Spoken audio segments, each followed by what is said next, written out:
Descolamento do vítreo e opacidade vítrea são a mesma coisa?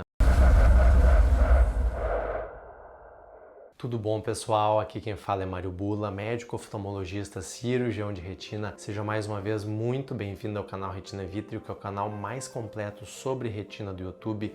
Já aproveite para deixar um comentário, deixar o like e também inscrever-se no canal. Mas não esqueça de deixar comentários, porque nós adoramos responder ao questionamento de vocês e algumas perguntas, inclusive, viram vídeo, como é o caso de hoje.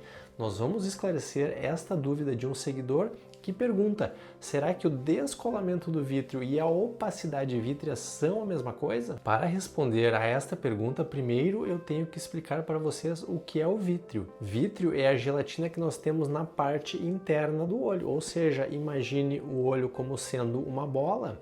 Aquele espaço interno, principalmente posterior, atrás do cristalino, é uma grande gelatina chamada de vítreo. O vítreo, quando nós nascemos, é fortemente aderido à retina, ou seja, o vítreo fica grudadinho lá atrás em toda a parte posterior do olho, junto à retina, e com o passar dos anos, a partir de uma certa idade, é muito comum que este vítreo vá se soltando da retina, até que chega um momento que realmente o vítreo se desprende da retina, o que nós chamamos de descolamento do vítreo.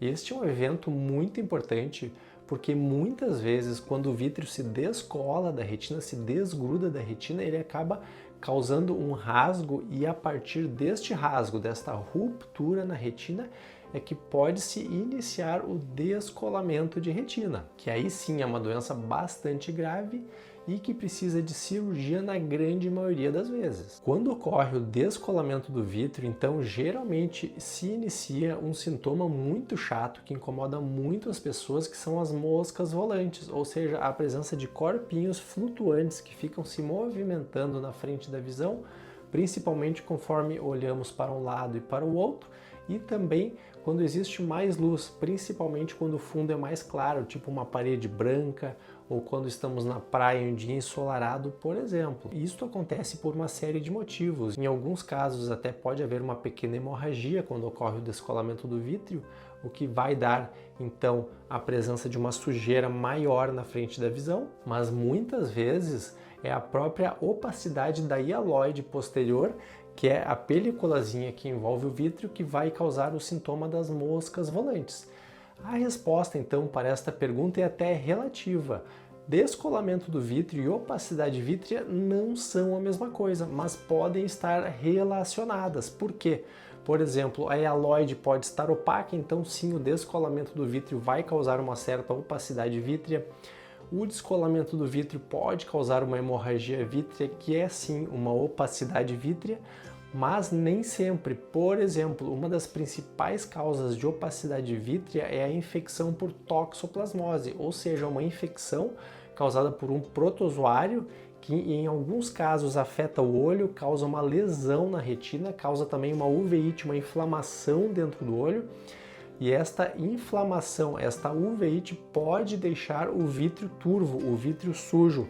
E aí sim, realmente caracterizando uma forma bastante clássica de opacidade vítrea, que é uma opacidade, ou seja, uma sujeira no vítreo causada por uma uveíte, aqui no caso a toxoplasmose, e aí então não relacionada ao descolamento do vítreo. É claro, quem tem toxoplasmose pode também ter o descolamento do vítreo, aí os dois problemas vão ficar associados.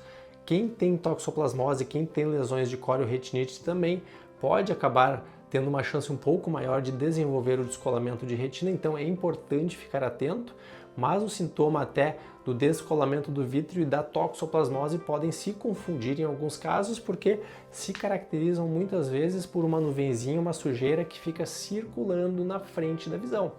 Então, resumindo, opacidade vítrea e descolamento do vítreo não são a mesma coisa, mas são coisas muito relacionadas. Se você tiver mais alguma dúvida, aproveite para deixar um comentário. Não esqueça de deixar o like, inscrever-se no canal e até o próximo vídeo aqui no canal Retina e Vítreo.